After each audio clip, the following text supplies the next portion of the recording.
témoignage. Témoignage de ton intervention dans sa vie.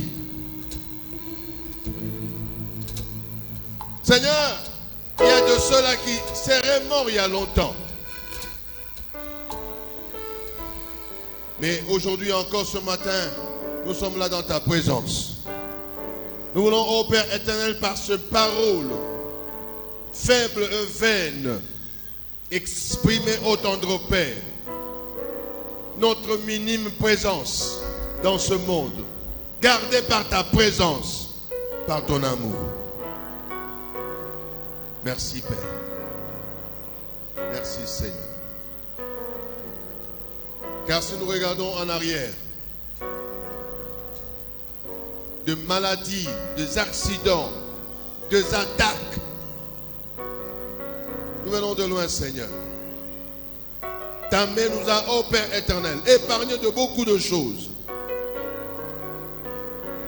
Et aujourd'hui nous disons que tu es Dieu. Et si ce n'est pas toi, et si ce n'était pas toi, Père, nous ne connaissons pas ce que nous allons devenir.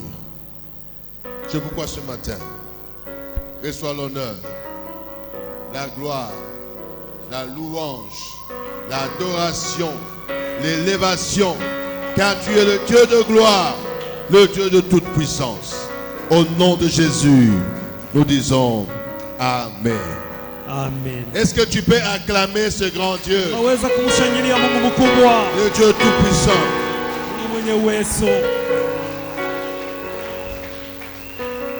Vous savez, les frères, quand ils ont chanté, ils ne sont pas arrivés là où je voulais arriver. Bandugu wakati walianza kuimba abafike pale milianza kufikia balinyeka na mie pamanjine ya wale batakufa. Il y a des gens frères, kuko bantu nduku, tu étais déjà sur la liste ulikuya pa barua de ceux-là qui n'allaient jamais voir 2023. ya wale abakupashe kona 2023. Mais la grâce, lakini nema, l'amour de Dieu, mapendo ya Mungu il t'a couvert. Inakufinika.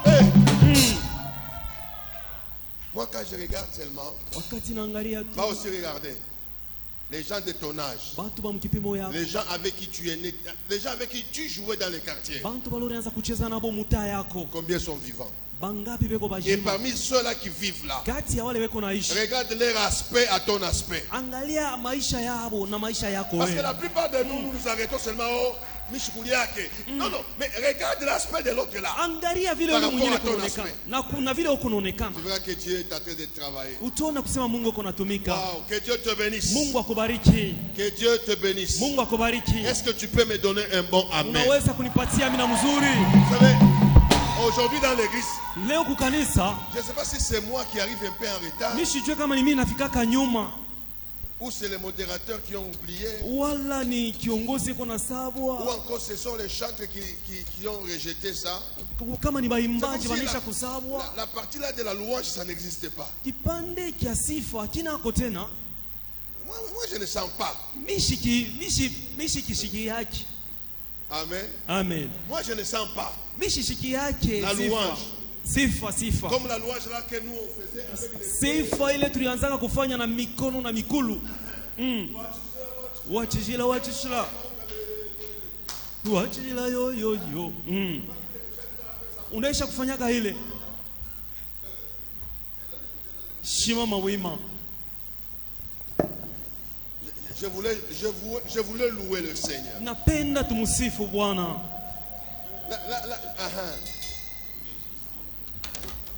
Surtout toi. Surtout toi. Toi, tu dois apprendre beaucoup à jouer. Est-ce qu'on peut se tenir debout? Est-ce que les micros peuvent être occupés?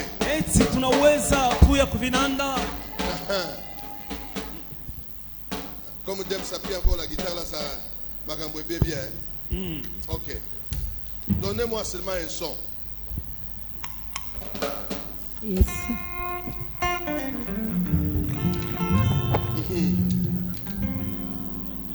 Wachijila mukalenga wabakalenge.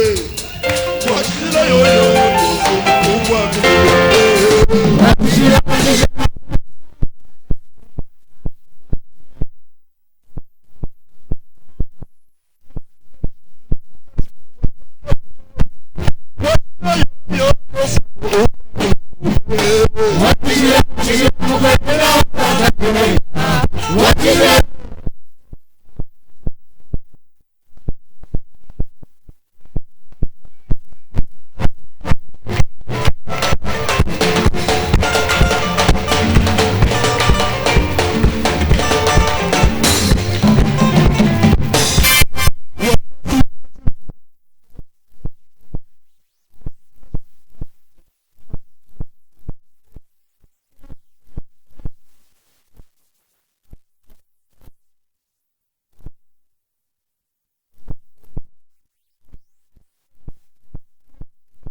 Amen. La répétition.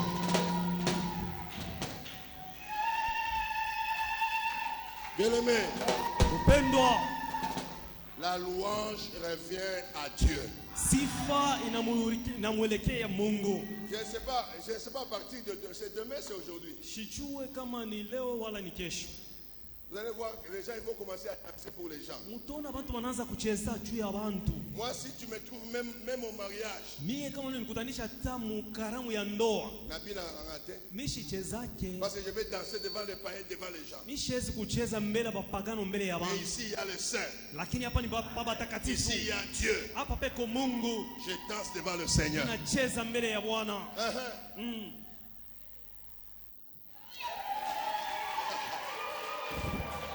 Le problème c'est ici.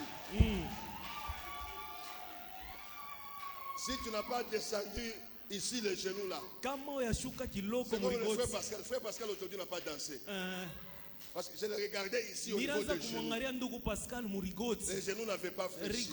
Et pourtant la Bible me dit que tout genou fléchit devant le Seigneur. Le Seigneur nous a fait du bien. On va retourner un jour. Et puis on part.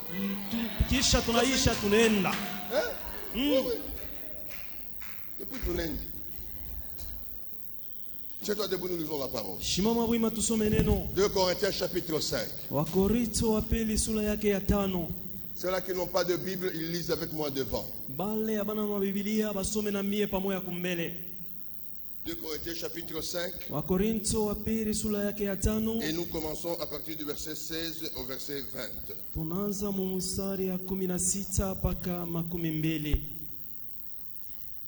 La Bible dit, oui. Ainsi que maintenant, nous ne connaissons personne selon la chair. Et si nous avons connu Christ selon la chair, maintenant, nous ne le connaissons plus de cette manière. Si quelqu'un est en Christ, il est une nouvelle créature. Les choses anciennes sont passées. Voici, toutes choses sont devenues nouvelles. Et tout cela vient de Dieu, qui nous a réconciliés avec lui par Christ et qui nous a donné le ministère de la réconciliation. Car Dieu était en Christ, réconcilia le monde avec lui-même, en n'imputant point aux hommes leurs offenses, et il a mis en nous la parole de la réconciliation. Nous faisons donc les fonctions d'ambassadeurs pour Christ, comme si Dieu exhortait par nous. Nous vous en supplions au nom de Christ, soyez réconciliés avec Dieu, parole du Seigneur. Et quelqu'un dit Amen. Depuis mercredi, nous sommes en train de parler sur le ministère de la réconciliation que nous avons défini comme un travail, comme une tâche que le Seigneur nous donne, afin de laisser les gens accéder encore à la grâce ou à la faveur de Dieu. Et nous avons dit que pour mener à bien ces fonctions, pour ce travail, nous devons accepter les fonctions d'ambassadeur, les fonctions de représentants de Dieu, du royaume de Dieu sur la terre. Et nous avons expliqué durant toute la semaine les fonctions de l'ambassadeur. Et nous avons dit, comme nous devons accéder à la faveur, nous avons dit aussi comment est-ce que les gens pouvaient accéder à la faveur de Dieu. Alors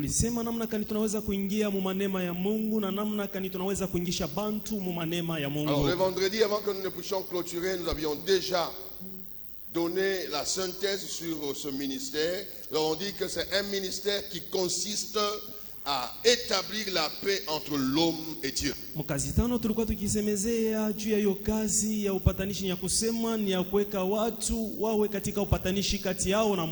matin, en mettant un point virgule, nous aimerions aussi parler de comment obtenir la paix. Parce que j'aimerais te dire que le ministère que nous devons faire, c'est pour réellement faire entrer quelqu'un dans la paix avec Dieu. C'est comme qui dirait, l'argent ne fera pas le bonheur. Le travail et le mariage ne feront jamais le bonheur. Kazi na ndoa Et yesitakupatia par heri. conséquent, ne pourront jamais t'introduire dans la paix. Na hakuna kitu kimoja kile kinaweza kukuingisha ndani ya salama. Je ne sais pas si c'est qui là qui m'a envoyé sur WhatsApp. Je lis beaucoup. Sijui kama ni nani alinitumia pa WhatsApp. Quand Nilikuwa quelqu'un envoie nasoma un message, ça veut dire qu'il a wakati trouvé mtu quelque chose anatuma d'important. barua. Alors, l'histoire, c'était quoi? Ça devait être sur le groupe. Historia ilikuwa ni nini? Un monsieur qui avait l'argent, Ndugu mmoja alikuwa na makuta, il voulait avoir le bonheur. alipenda Il a kupata fait tout. heri, alifanya Il yote n'a pas senti le bonheur. lakini ashikupokea heri yote. Jusqu'à ce qu'un jour, Siku moja on va lui dire banakuwa kumuonesha qu'on devait acheter des choses pour aller donner aux petits handicapés. ilitachia kuuza kwa mabitu kwenda kupeleka kuviwete. Là, il dit, j'ai commencé à sentir comme une lueur de bonheur. Pale anaanza kushikia ya kusema heri inaanza kuya kwake, Jusqu'à ce qu'ils sont allés mpaka na pale alifika mkwenda et ils ont donné. na Et il dit anapeleka la manière dont ces enfants-là étaient contents ya kusema mnamna ambayo wale watoto walionesha furaha lui a créé un peu de bonheur. inamupatia ako na yeye heri, Jusqu'à ce qu'il voulait partir, mpaka na pale alipenda un kwenda. enfant s'est agrippé à sa jambe. Mtoto mmoja anakuya kulamata Il pensait que l'enfant kulamata voulait kumkulia. demander autre chose au-delà de petits vélos là glissants qu'on a donné. Anafikiria kusema huyu mtoto anapenda kulomba kitu kingine kutosha Alors il dit, kumkinga ile quand je me alipatia. penchais vers cet enfant Alisema wakati na yeye alimkumbatia huyo pour mtoto lui demander s'il voulait quelque chose juu ya d'autre, kumuuliza kama anahitaji kitu kingine, l'enfant lui dit, mtoto anamuonesha, je voulais juste voir ton visage. mimi napenda tu kuona uso wako, Je voulais capter ton visage, mimi napenda niibambe mzuri uso wako, afin que le jour où nous irons au ciel, juu siku ile tutendaka kumbingu que je puisse reconnaître ton visage. nipate kuyatambua uso yako. Amen. Amen. Si nous faisons tout, Kama tunafanya si nous yote, gagnons le monde, kama tunawina sans gagner dunia le ciel, bila kuwina n'avons rien fait. ulimwengu, si nous avons mbingu, prêché hatufanye aux kitu. hommes tout, Kama tulifanya masami na sans kufanya vyote prêcher que ces hommes-là doivent faire la paix avec Dieu, ya kusema bila Nous n'avons rien mzami fait. ni watu watafanya salama na Mungu, nous n'avons rien fait. atufanye Notre kitu. ministère consiste Huduma yetu inaangalilia à créer un climat de paix, kuleta ko salama, un climat d'harmonie. kuleta ko salama ya Entre furaha l'homme kati et ya Dieu. mtu na Mungu. C'est comme cela que je vais vous dire, frère, Tu kama nateonesha que ce ndugu, n'est pas mauvais haina de mubaya prêcher tout ce que tu prêches, ya kuhubiri vyote kunahubiri, mais mets dans ta tête lakini weka mkichwa yako que le ministère que j'ai, ya kusema huduma hii niko nayo c'est de réconcilier l'homme avec son Dieu. ni ya kufanya C'est upatanishi ya mtu kati na Mungu wake, de ramener le cœur des hommes à Dieu. ni kupeleka mioyo ya watu kwa Mungu, C'est de tourner le regard de Dieu vers ces ni hommes. kugeuza angalisho ya Mungu kati ya watu, Et pour que Dieu se tourne, na juu Mungu apate kugeuka. c'est là où nous avons parlé de la foi. Ni kule tulisemezea Nous avons imani, parlé de la fidélité. kule tulisemezea uaminifu, Nous avons parlé de la crainte. tulisemezea juu ya oga, Nous avons parlé de l'unité et d'autres choses. tulisemezea juu ya umoja na vitu vingine. Alors ce matin, j'aimerais prendre quelques points. Asubuhi ya leo napenda kubeba manukta fulani, Ça dépendra de l'heure que là où nous allons nous arrêter. sijua ni wapi pale tunaweza kushimamia, Qui peuvent t'aider à établir la paix dans ta vie. La Na- paix avec Dieu. nani anaweza kukusaidia kutia salama mu maisha yako, salama na Mungu.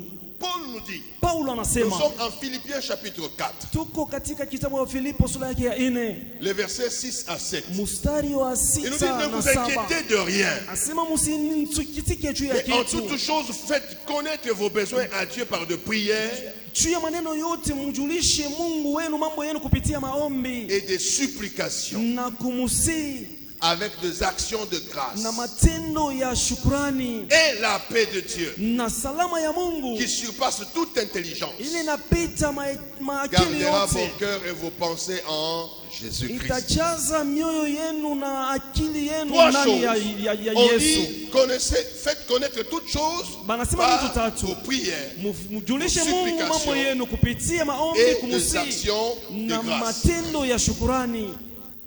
Mais ici, Hapa j'aimerais insister sur un point qui crée la paix réellement. napenda kukazisha panukta moja ili tatunga Parce que la salama. Bible me dit, Biblia la inasema prière d'un pécheur n'est qu'abomination. Maombi ya mtenda dhambi inakuwa ni machukizo. Avant que je prie, wakati naomba, ou que la Bible me dit encore, Biblia inasema tena, si tu veux faire une action de grâce, si tu veux faire une offrande, kama unapenda kufanya tendo ya shukrani, kama unapenda kufanya sadaka, arrange avec tout le monde. weka sadaka yako, tengeneza na watu wote. Les actions de grâce, matendo ya shukrani et les prières na maombi doivent venir à la fin de toutes choses. inahitajia iwe nyuma ya vitu vyote. Ce qui établit la paix, ile inaleta salama, on appelle ça la supplication. banaita kusi.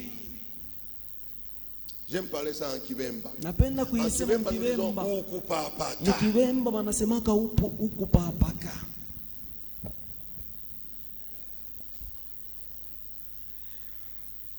Tu sais quand on dit ukupapata, kama wanasema ukupapaka, toi tu ne connais ni Chiluba, ni Kiluba, ni Kibemba. Finalement, shikumusi.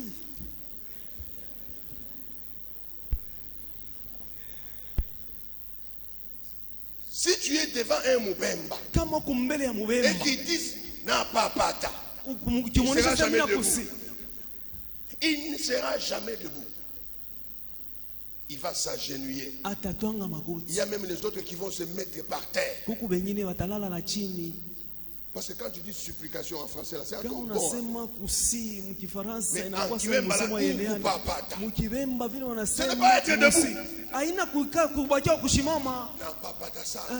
Il diminue. J'aimerais dire à quelqu'un, de tout le temps que nous serons orgueilleux devant le Seigneur, de tout le temps où nous ne serons pas au kupapata, on n'aura jamais la paix avec Dieu. Dieu aime les gens qui viennent avec ukupapata. Même si tu veux demander. Parce qu'aujourd'hui les pentecôtistes, tellement, je ne sais pas si ils viennent devant le Seigneur, shingom dans la bouche, il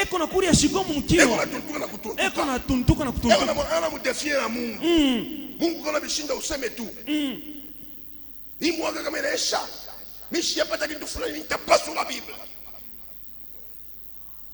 faut pas chercher la guerre avec le Seigneur. Cherche la paix.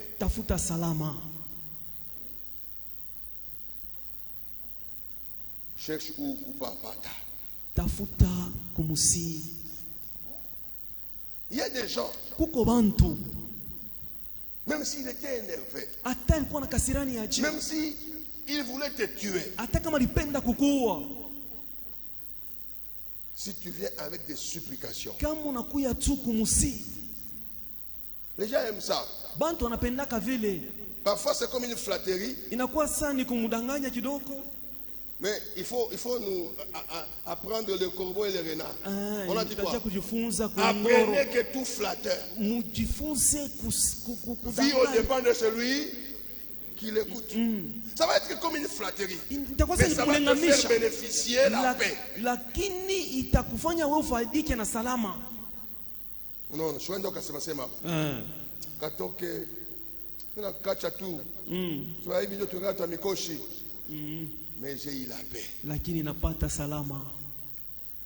Même dans la maison. Là, je dis souvent aux mamans, avec les façons de demander pardon là, il n'y a pas les ukupapata. La plupart des mamans, quand elles veulent demander pardon, elles commencent par où? Bashi. Mishina mushimiye. Gloire au Seigneur. Gloire au Seigneur. Dieu veut ukupapata. Dieu veut le supplier. J'aimerais même vous dire, frère, la Bible me dit en Ésaïe que même notre justice paraît devant le Seigneur comme un habit souillé. Tu ne pourras jamais avoir raison devant le Seigneur. Jamais.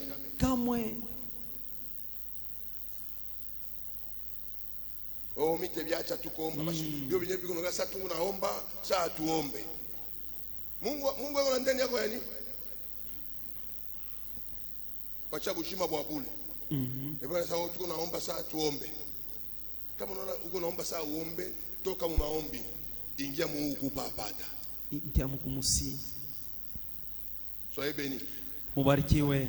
Soyez bénis. Mubarikiwe. Parfois nos prières là nyakati nyingine maombi yetu doivent changer en supplication. Nitajia ibadilike mkumusi. Nous devons savoir nitajia tujue quand supplier et quand adorer. Wakati kani ya kumusi na wakati kani ya kumwabudu. Et quand demander pardon au Seigneur. Na wakati kani ya kulomba msamaha kwa Bwana. Les moments d'adoration là. Watu wa nyakati ya abudu. Wasikia moderateur anasema kumbuka pale ukianguka. Ile sana ya kuanguka. Ila ina wakati ya kuanguka. Ile ya kuabudu Mungu. Amen. C'est différent. Inachana.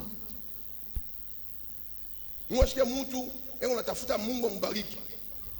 Unaita Mungu wa Elia. Mungu wa Elia ndio wa kupika bantu. Ni Mungu wa kushusha moto. Deuxième chose très importante. Et vous allez comprendre pourquoi dans certaines églises il y a des cultes spéciaux pour ça. C'est Galates chapitre 5 le verset 22. Ici la Bible me parle de fruits du Saint-Esprit. Il dit que le fruit du Saint-Esprit, c'est l'amour, la joie, la paix, la patience, la bonté, la bénignité, la fidélité, la douceur, la tempérance. Le Saint-Esprit. Quand tu as le Saint-Esprit, quand tu expérimentes le baptême dans le Saint-Esprit, il faut le Saint-Esprit dans ta vie. Le Saint-Esprit viendra établir la paix. C'est comme ça que vous voyez que le Saint-Esprit est inévitable. Et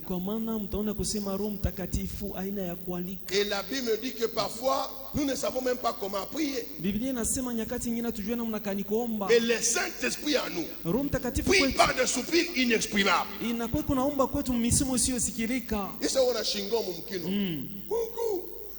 Saint-Esprit ça va. Il établit la paix.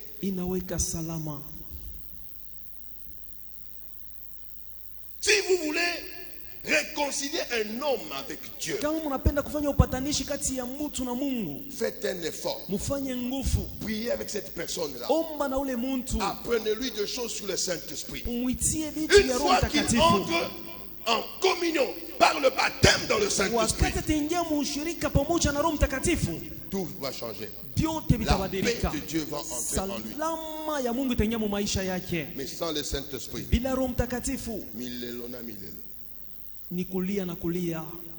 beaucoup de nous sommes venus à l'église et nous n'avons jamais expérimenté ça.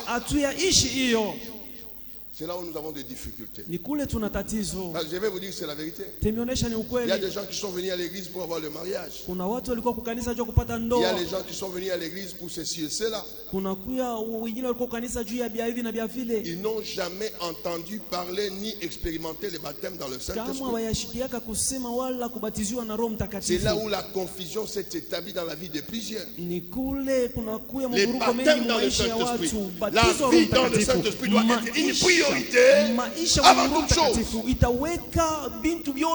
Je vais te dire, quand tu entres dans le baptême dans le Saint-Esprit, le Saint-Esprit est capable même de protéger ton mariage. Le Saint-Esprit est capable de protéger ton travail. Le Saint-Esprit est capable, parce que la Bible me dit que c'est Dieu qui parle au cœur de moi.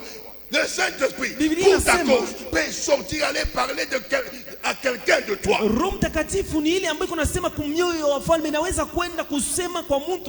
Regardez Corneille. Corneille était en train de prier à des kilomètres et des kilomètres. Le Saint-Esprit par le rêve dit ça à Pierre. Roho Mtakatifu inaenda kusema na Petro. Le Pierre et tous ces gens-là qui refusaient d'entrer dans les maisons de ceux-là qui n'étaient pas juifs, les appelant des païens. Walianza kukatala kwenda kuingia nyumba wale wakokoe wa Yuda, walianza kubaita mapagano. Le Saint-Esprit Roho Mtakatifu va aller parler à Pierre. inaenda kusema na Petro. Pierre va sortir. Petro anatoka. Et quand il arrive, Wakati le anafika, Saint-Esprit dit, je vais te confondre. Roho Mtakatifu inasema mimi nitakuweka Pour qu'il y wewe ait paix entre païens et juifs. kati yako, kuwe salama kati yako wewe na Wayuda. Il les baptise. Anamubatiza. Pierre regarde. Petro anamwangalia. Comment allons-nous encore refuser l'eau de baptême à ces gens ici qui ont eu le même esprit que celui que nous avons reçu? Le Saint-Esprit.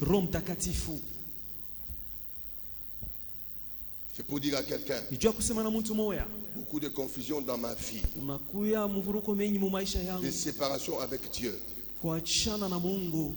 C'est par manque du Saint-Esprit. Moi j'appelle le Saint-Esprit le cordon ombilical. C'est le Saint-Esprit qui nourrit notre esprit. C'est par le Saint-Esprit que Dieu nous transmet sa volonté. C'est par le Saint-Esprit que Dieu nous transmet sa nature.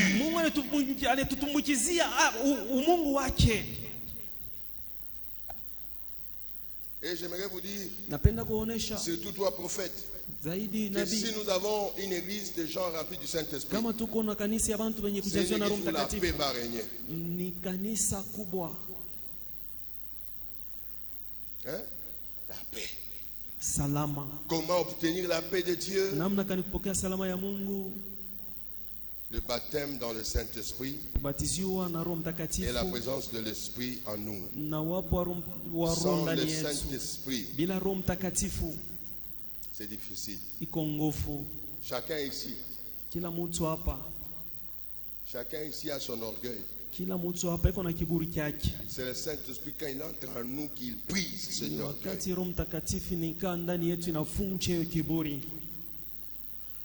Que Dieu vous bénisse. Troisième chose, Ephésiens chapitre 2, verset 14.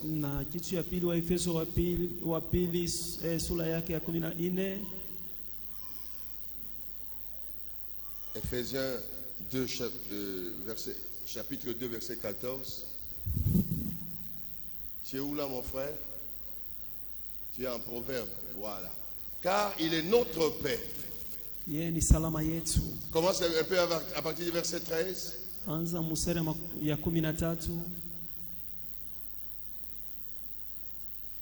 Au verset 14, c'est écrit, car il est notre Père, lui qui de deux n'en a fait qu'un, et qui a renversé le mur de la séparation. Et celui qu'on parle là, c'est Jésus. On parle de Jésus qui a fait de deux une seule personne. Il a fait tomber le mur de la séparation. Il y avait séparation entre l'homme et Dieu. Il y avait séparation entre juifs et païens, entre juifs et romains. Mais en Jésus, nous sommes tous devenus un. Je me rappelle quand Paul venait avec Timothée, on l'a boudé. Mais il leur a fait voir ça. Que Christ, lorsque tous nous acceptons Christ, le mur de la séparation tombe. Que Dieu nous aide. Mais aujourd'hui, laissez-moi parler parce que je sais que ça va commencer avec les politiciens. Il y a les gens ici qui ont déjà même des polos ici. Il y a des gens ici qui vont courir derrière 5000.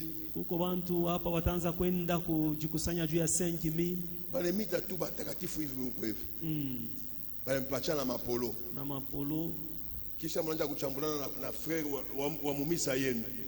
Juu kuna polo ya jaune, wewe una ya bleu. Il est à 5 000. juu ya 5,000.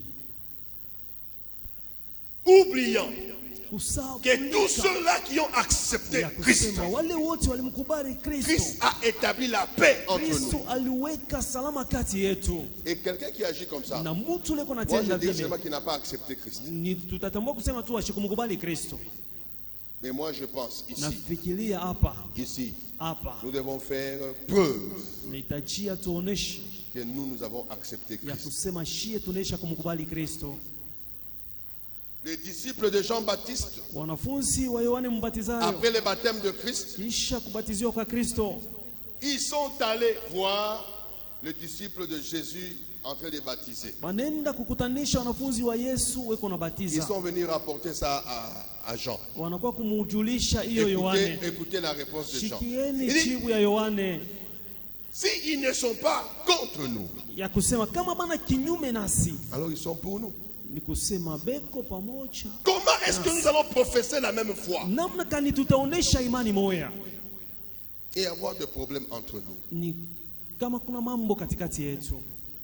Et si tu veux avoir la paix avec Dieu, Kama unapenda kupata salama na Mungu, Ce n'est pas Mahomet, ce n'est pas Kadiba, ce n'est pas Kadima, aina Kadiba, ce n'est même pas Branham, aina ce Tabraham, n'est même pas Kimbang, aina ce n'est aucun prophète. Hakuna hata nabii Parce moja. que tous ces prophètes-là, Jubale bote banabii c'est vrai, il y a eu de vrais, ni kusema et kulikuwa vous na allez le kweli. voir qu'ils ont prêché Jésus, Muliona pas quelqu'un mtaona d'autre. kusema walianza kumuhubiri Yesu, hapana bintu yoyote. J'aime chanter un chant. Napenda kuimba mwimbo moya. Joue un peu, joue un peu. Quand moi je prêche, il faut toujours être tout près des Wakati niko instruments. nahubiri mkuwe karibu na binanda. Claude, viens, je vais chanter avec quelqu'un. Écoutez Napenda bien kuimba na aimé, mtu moya. Mupendwa, il y a des gens parfois, kuko bantu ils manyakati s'arrêtent, ingine ils commencent à douter si nous sommes dans le vrai ou dans le faux. beko na shimama na kwanza kuwaza Bien tuku aimé, ya kweli wala mubya moi bongo. je te donne ma paix, ma main à couper ou la tête à sacrifier. Mina weka hata kichwa yangu wala mkono yangu kukata. Amini Yesu. Amini Yesu. Vya kweli na vya kweli. Ah, Kama unafika kumbingu au uingie, unitafute mimi unipike. amen. Il n'y a pas, Hakuna il n'y a pas quelqu'un qui amène la paix entre les hommes et Dieu si ce n'est Jésus. ule aliweka Personne. salama kati ya Mungu na bantu C'est kama comme ça ina que Yesu. quelqu'un a Hakuna chanté, il a mtu. dit ça. Joue un Hakuna peu. mtu. Vas-y. C'est ça. Osalimbeka oyo soboshe linzambe osalibonza oyo zambe andima bomoto nayo Yesu ekoki salama osalibeka yali. Mais écoutez, c'était les cadeaux, c'était l'offrande Ilikuwa ni sadaka, ilikuwa qui ni avait zawadi. plu à Dieu. Ile ambayo ilimpendeza Mungu. C'était l'offrande Ilikuwa ni qui a sadaka. établi la paix Ile entre les ilileta salama hommes et kati ya Dieu. bantu na Mungu.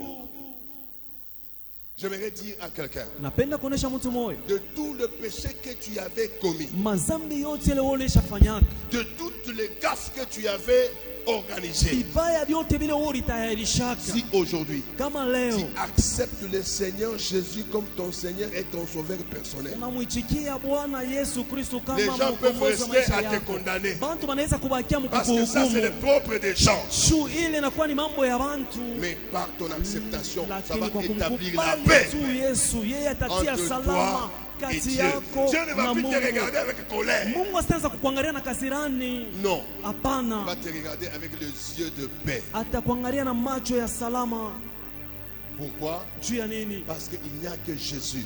Juu Il kukupaka n'y a que le Yesu, sang de Jésus. kukupaka damu ya Il n'y a Yesu, que le nom de Jésus kukupaka jina ya Yesu qui a fait tomber le mur de séparation iliangusha hiyo ukuta ilikuwa inaisha kutuachanisha, et qui a établi la paix. na anaweka La paix salama entre les hommes et Dieu. kati ya bantu na Mungu, La paix entre les gens de différentes salama kati ya watu tribus. wa maina ya makabila ya kuachana. Laissez-moi ouvrir ici une parenthèse Acha nifungule mkato hapa pour dire juu ya kusema quelqu'un qui a accepté Jésus mtu ule anamkubali Kristo Quand je vois l'autre qui a accepté Jésus, wakati naona mwingine anamkubali Kristo, qu'il soit nigérien, rwandais ou quoi, entre moi et lui là, il y a la paix.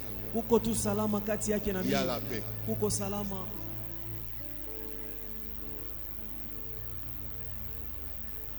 Soyez bénis. Mubarikiwe. Soyez bénis. Mubarikiwe. Et ça, c'est très important. Inakuwa ya kawaida. Et ça, c'est très important. Ya kawaida.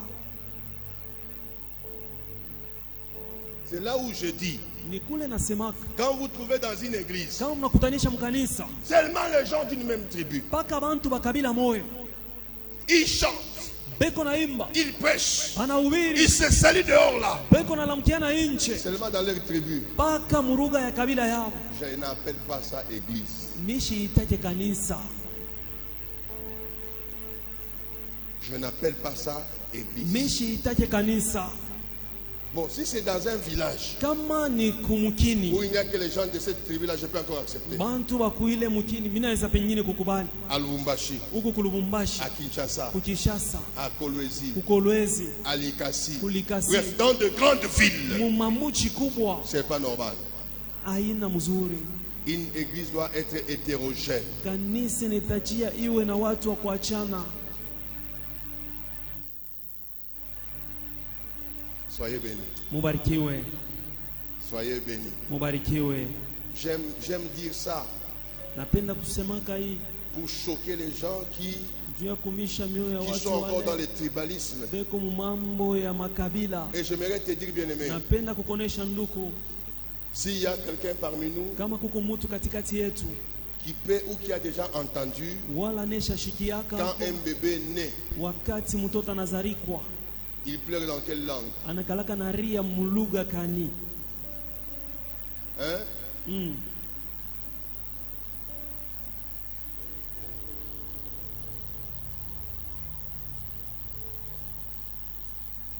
Coupe-toi tes doigts. Je vais couper aussi mes doigts. On va regarder la couleur du sang. Wala bakukate we banikate mito, angalia rangi ya damu. J'aimerais vous te dire qu'il n'y a même pas le sang qui a la couleur de rose, rouge, bordeaux. Non, non, c'est la même couleur. Et puis de deux, on peut me sortir mon sang à moi là. On te donne toi de l'autre village là, d'un autre pays. Et tu continues à vivre. Donc nous sommes toujours frères. Hein?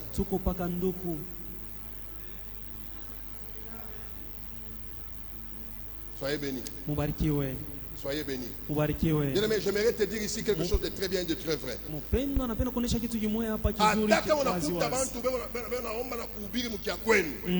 Ce sont les gens à éviter. Il ne faut pas les encourager. Quitte-le.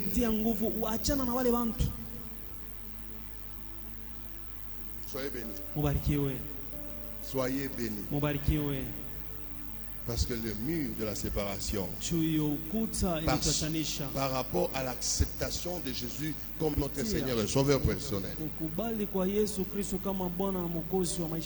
est tombé.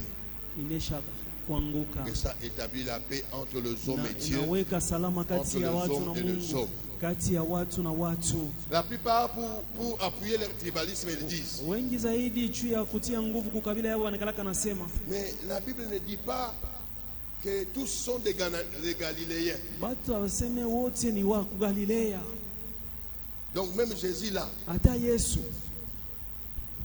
il ne travaillait qu'avec ses frères. Donc on a pasteur, hein, comme il y a donc à ce qui a imaginé à basé, je ne sais pas au Quito, au Mesumba, au Malanga, au Nokoko. Déjà là, quand tu comprends ça, ne demande pas même le nom du pasteur.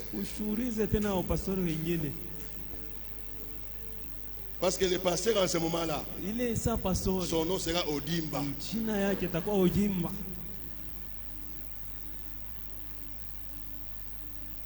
Et tu vas voir même que quand ils s'invitent même dans les séminaires, c'est la même chose. Si les pasteurs sont là, c'est Chibangu. Regarde les gens qui l'ont invité à intervenir. C'est seulement les Kabasele, Kalonji, Kalala Mukendi.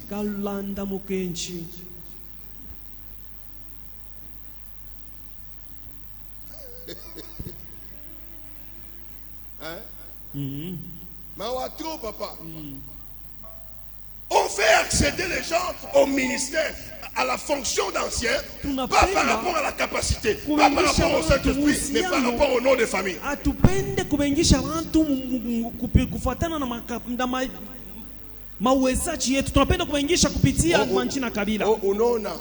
Quand on a fait un trésorier, on a bien mis ça, on a pasteur, on a retrouvé. Maman voit qu'il y a kapinga.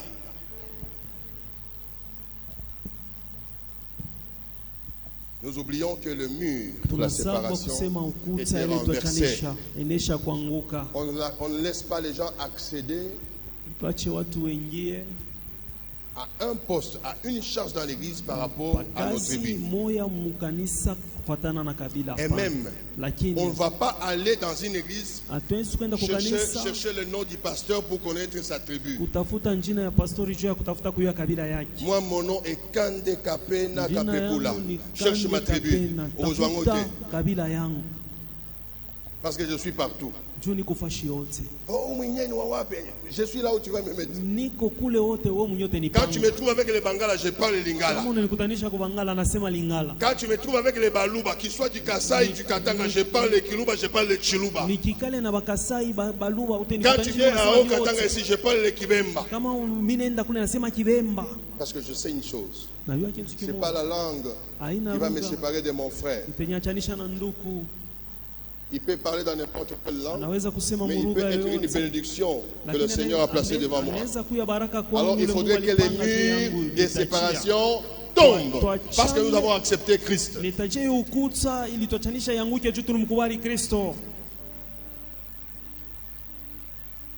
Quatrième chose, et on va arrêter par là parce qu'il va être l'heure, qui va établir la paix.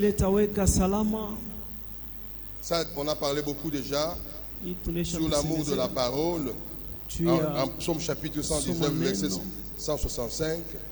Allons plus loin.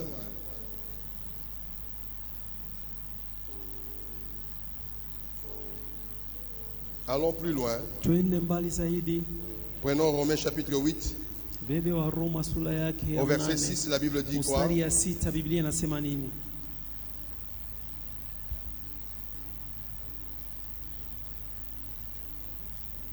Le verset 6.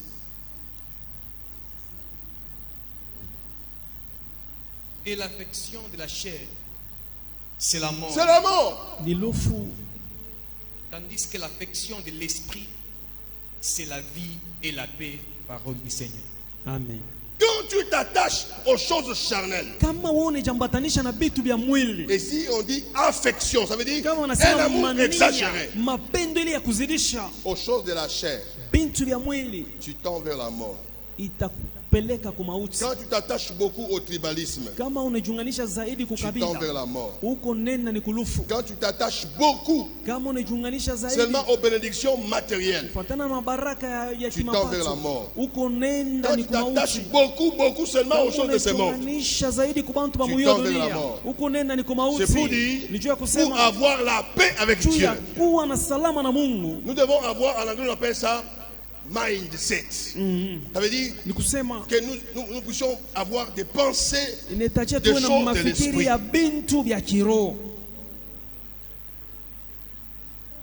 J'aimerais dire à un frère que même l'argent, sans la pensée de Dieu, même l'argent, sans le Saint-Esprit, c'est un poison.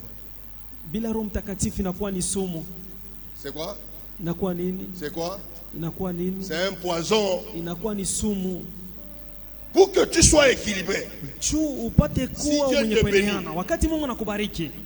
financièrement, cherche que cherche que le Saint-Esprit soit presque au même niveau que ton argent. On te donne un grand poste, ministre ou tout, fais un effort.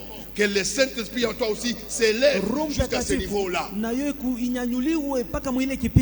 Bantu bananzaka na batanda kupanguza bilato. Kisha banya kukutapa. Oh vieux MM. Binonde bosala biso. Donc on a vu ça qui arrive. Et quand tu commences à faire ça, c'est la mort. C'est un tombeau ouvert.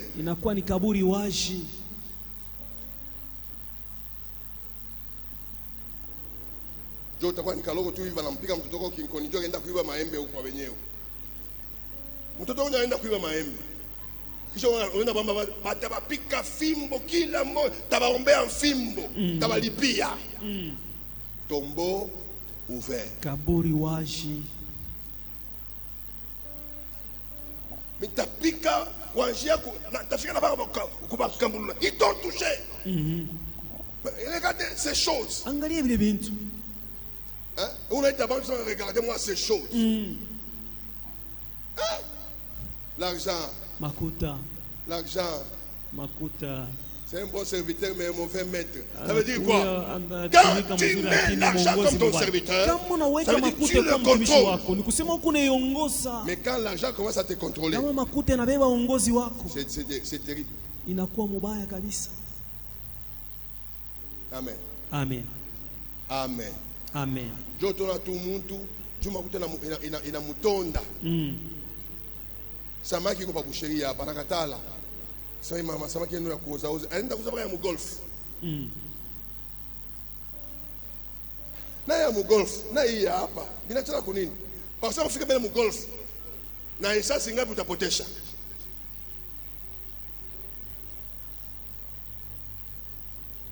Matembele yetu ya pazambe ya shuza tena. Aenda kwenda kuuza matembele na biboke mpaka vya mpisa wa matisi. Frère,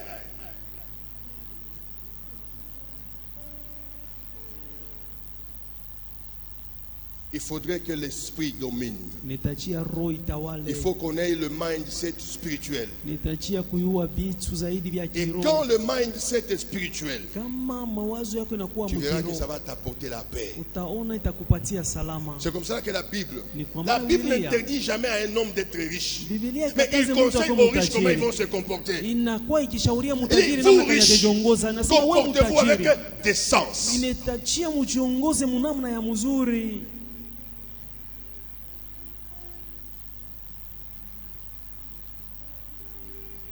Petit, il m'a choué tout le temps piquer ma beau. Pas les mabos, il y a un chinois. Je ne pique pas ma Turquie. Quand on a piqué ma Turquie, on a fait un nid. Niako. Tu as vu le monde bien. Donc, on a numéro 56. On a le coup là comme un ici. On a Konda. On a qui a pas 52. Donc, Turquie, il faut ça porter manteau. Turquie. C'est le truc ma Congo hivi. Kama kina nikotolea mnaambia pa Congo papa kina unishushie kwa nini shushie? Wewe unapenda kama Turquie. Soyons humbles. Ayons un mental spirituel. Quand tu as un mental spirituel, tu ne cherches pas quand tu vois la fille ici, tu commences à demander akikutoa sasa niko muluba ndio unaanza wakumai wakukikavu.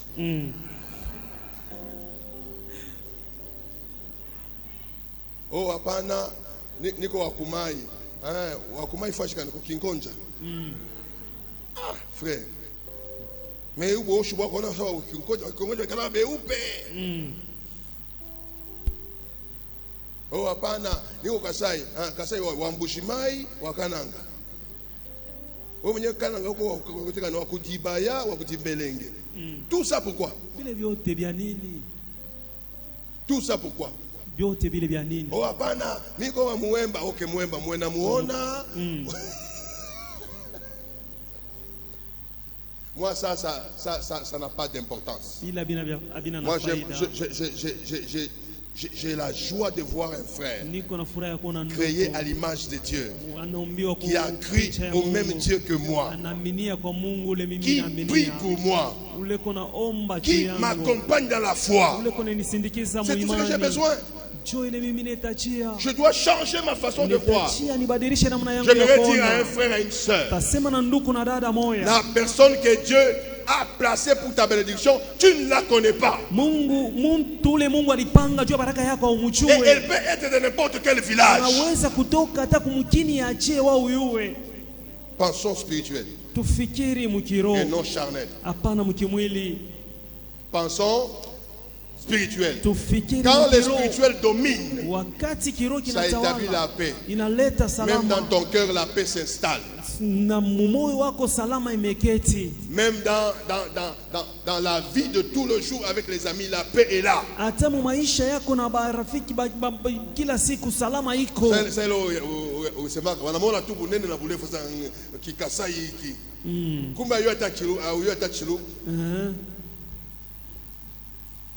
C'est toi avec les noms ici.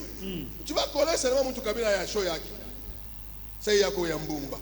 Tu vas frère na mbaka yuko ni mbumba. Mko na village moja. Ni nani alka mbumba. Mko na village moja. C'est tu manchina iko sa manchina ya on appelle ça des noms communs. Ngoi, Ilunga, Kasongo. C'est partout. Fashi yote. Hein? C'est partout. Donc on a besoin de faire corriger. Il y a quelqu'un qui a Y, il y a quelqu'un qui a Y, quelqu'un qui a I, na E. Donc on parle ngoi. Et puis mon kakwe tu kubantu ce que la ngoi ya I na E. Mais on a dit Kasongo na S mbili. Kasongo. Tout ça, il est haute. On a ngaika na akili. Mtu akiro iko ya S mbili. Iko ya I na E, ça m'importe peu. Ce qui est bien pour moi, c'est que je suis créé à l'image de Dieu et que je suis un être formidable, merveilleux. Soyez bénis. Soyez bénis. Des choses comme ça, ça va nous établir la paix avec Dieu et la paix avec les hommes. Enseignez ça quand vous allez commencer à faire le ministère de réconciliation. Alléluia. Amen. Paul dit, avec les Juifs, je me suis comporté comme juif. Avec les Romains, je me suis comporté comme Romain. Nous avons un pasteur. À chaque fois, je suis en train de dire ici parce qu'il y a les responsables. À chaque fois, je suis en train de dire on a un membre qui est nini. Il y a une wakiluba. Et on a un zara ubantu.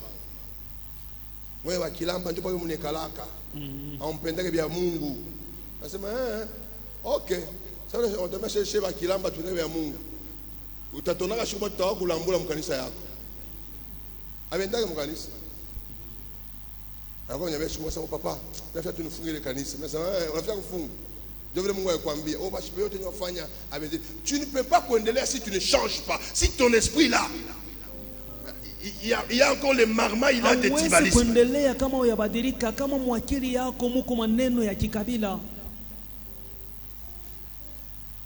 Mungu anakupatia bantu wapatie heshima yao. Akuyakuwa kabila ambayo hamna makosa. Mkila kabila kuko vitu vizuri na vya makosa. Wewe usibakilie pa makosa. Et surtout si tu es un père spirituel. Amen. Tu dois chercher à établir la paix. Que cet homme-là ait la paix avec Dieu. Ça s'appelle, tu as fait le ministère de la réconciliation. Oh non, non, il faut lui apprendre le Saint-Esprit. Tu lui apprends des choses que lui-même ne connaît pas, que lorsqu'il va les mettre en pratique, ça va établir la paix. Ça va établir la paix. Itaweka salama. Et si je dis ça pour quelqu'un d'autre, Kama nasema hiyo juu mwingine, ce que tu dois faire ile unahitaji kufanya avant de faire ou avant de dire à quelqu'un de faire, toi-même commence par kabla les faire. Tu ne peux pas aller établir la paix entre un homme et Dieu au moment où toi tu es en conflit avec Dieu. Tu ne peux pas aller dire à deux amis de se réconcilier au moment où toi tu as encore des gens avec qui tu ne t'es pas encore réconcilié. Nous sommes déjà à 1 mois et demi de la fin de l'année.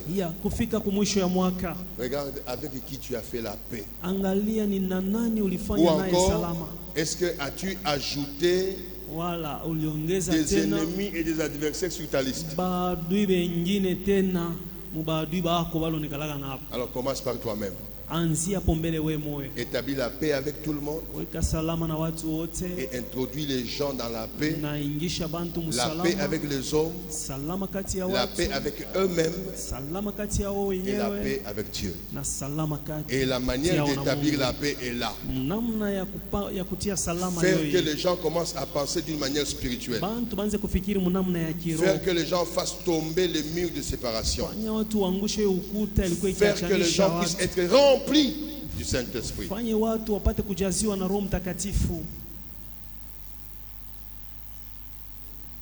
Et apprendre aux gens non seulement à réclamer comme un combattant, mais à supplier. Et tu dis Amen. Tiens-toi debout, j'aimerais que tu pries.